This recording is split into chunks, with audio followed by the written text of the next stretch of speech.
Hello guys, how you guys doing today? Welcome to Libra TV. Thank you so much for being here. So today's video we are going to talk about the UFC 284. It's finally over, okay, between Islam Makhachev and Alexander Volkanovski. What a fight, man, what a great fight. But I will talk about the main card. The main card. That's a lot of good fight here. That's a lot, man. I will talk about it and I'll tell you guys my intake was a great fight. You know, UFC 284 wasn't a bad fight at all. I was thinking there'll be so many boring fight there because most of the guys there are no-name fighters, you know. And they showed up, they did well. A lot of Australian fighters, you know, did so well. You know, you talk about the Rodriguez fight, you know, the co-main event, he got a victory by submission. It was a great fight as well. So we have to run down the main card and we'll talk about it. And guys, if you guys haven't liked this video, please like, please subscribe. Let's talk about the main card, okay? Jimmy versus Alonso. What a fight. You know, Alonso is such a great fighter. You know, I didn't even expect that. The performance, you know, takedown defenses, you know, Jimmy did well, you know, did well in the striking part. Jimmy was doing well in the first round. Now I told Alonso, hey, I don't know if he was prepared for the fight. And gradually, Alonso picked up. He picked up and the fight ended up as a decision. You know, that was a 3-round fight. It was a decision. People might say, oh, okay, Jimmy got the fight, won the fight because he was the guy, you know, mostly putting the pressure, total strike. Alonso got all the total strike and the significant strike as well. You can make that claim that Alonso is a better striker. But the takedown, the submission attempts, like Jimmy tried to take Alonso down because he knows that he's not winning on the floor, okay? He said, geez, I'm gonna take him down. The fight is over. I don't know what's next for these guys. These guys are not ranked fighters, you know, they are great fighters, but they're not ranked. But, you know, congratulations to both fighters by getting this decision. Tafa versus Parker, okay, was a great fight. You know, I thought Parker didn't come to this fight prepared, to be honest with you. Like, I wasn't expecting an early finish. You know, the fight ended up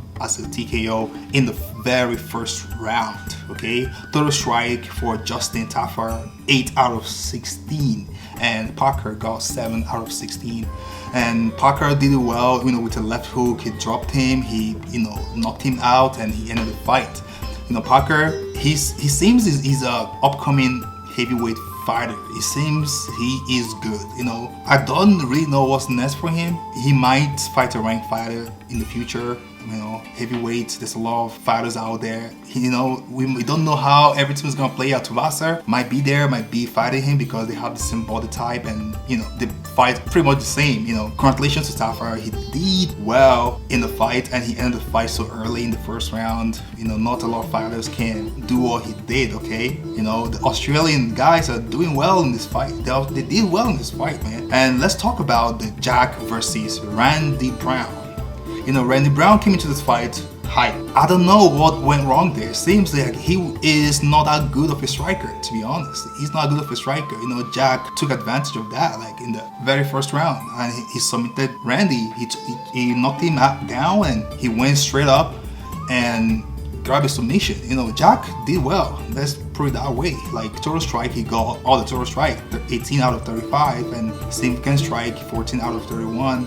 Randy did well, but it seems it wasn't enough. The knockdown, he wobbled him, he didn't know where he is, and Jack capitalized on it. He took advantage, and he got a submission in the very first round. You know, that was a good fight for sure. You know, I think the home advantage really played a very huge impact because Jack is from Australia. You know, home advantage. You know, the UFC 284 was in Australia. I think it played a very huge advantage. Maybe in the future we might see him fighting someone ranked, a ranked fighter in the welterweight division. We don't know how everything's gonna play out. You know, UFC is moving so fast, things can change anytime, any day. But congratulations to Jack, he did well in this fight, okay? So now let's go to Rodriguez versus Josh, okay? Rodriguez versus Josh, this was the fight. You know, this was the fight I was expecting, I was waiting for. Rodriguez, he is a ranked fighter. Josh is a ranked fighter. Rodriguez is ranked 2 and Josh is ranked number 5 in the featherweight division. This was the fight, and this fight was an interim level fight, interim champion fight, whatever you want to call it. So whoever that got the victory will have a chance to fight Alexander Volkanovski. So Rodriguez did a good job. Josh did a good job as well. Like, Josh was a guy putting pressure. Rodriguez was so crafty with his kicks, with his striking. Like, he was so good. Imagine his third strike, he doubled it. 143 for Rodriguez, and Josh was 72. It's crazy. It's almost double, right? So he was so crafty. He's good. I don't know between him and Volkanovski who will come victorious, but we know that this guy is crafty. You know, his record right now is 16 wins, 3 losses, and Josh 18 wins, 3 losses. Okay, this is a great fight. Rodriguez got the victory. He really surprised me how good of a striker he is. I didn't know Rodriguez is that good of a striker until he fought Josh, but I think he has a lot of things to do. Like, he has a lot to learn in terms of takedown. If he try to sharpen his takedown a little bit, I think he will be a striking force for sure. He will be a force of nature. Rodriguez for sure will fight Volkanovski in the future. I don't know if it will happen sometime this year. I'm pretty sure it will happen sometime this year. What am I saying? This fight must happen. This is a fight people want to see in the featherweight division. So Volkanovski has to defend his belt this year against Rodriguez. But hey, what do we know? Things can change. But right now, Rodriguez is the interim champion in the featherweight division. Congratulations to Rodriguez for playing it well. Now let's go to the main event, Islam Makhachev versus Volkanovski. You know, this was the fight, man, everyone has been waiting for. Okay, Islam Makhachev knew that Volkanovski will be a great fighter, will be the tough challenge. You know, Islam fought Charles Oliveira the last time he took his belt. Now he defended his belt with Alexander Volkanovski. So Alexander Volkanovski gained weight to fight Islam Makhachev. Alexander is the featherweight champion.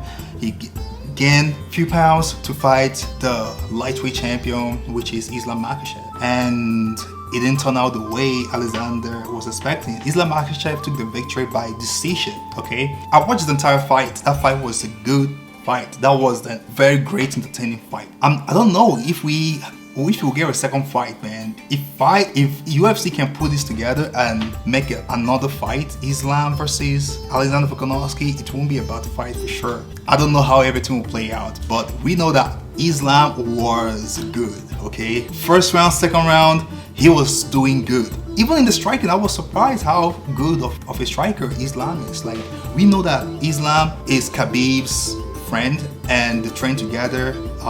They are great wrestlers, sambo wrestlers. Islam finds it so difficult to take Alexander down. He was trying so hard to take him down, but Alexander is so crafty. He's so crafty. Even in the striking, Islam was doing well in the striking. You know, I don't know why Alexander, during the 5th round, Alexander decided to go for a takedown, to go for a wrestling. But Alexander is good, okay? Total strike for the entire fight is 164 out of 255 for Alexander Volkanovski.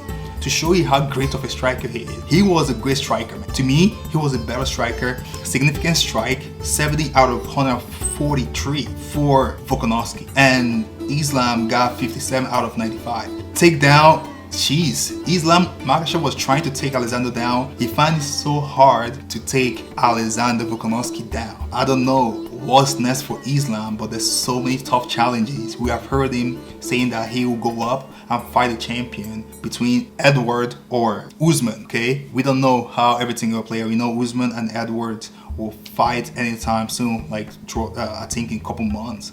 If that fight goes wherever way it's gonna go, if Usman becomes the champion or Edward retains his belt, he's gonna fight Islam Makhachev. So we don't know how everything's gonna play out, man, but we know that Islam Makhachev retained his belt today, and congratulations to Alexander Volkanovski for giving us a very nice takedown defenses of the night, because for me, he was the man, okay? Islam Makhachev got his tough challenge ever, tougher than Charles Oliveira, tougher than anyone in the past. He did well, okay, to retain his belt. But I don't know if it's enough for him to move forward. Now, Islam Makhachev is definitely the #1 pound for pound in the world, and Alexander Volkanovski is #2 You know, going to the fight, Alexander was 1 and Islam was 2. Now, you know, Islam has to be 1, right? So guys, if you like this video, please please subscribe to Alebra TV.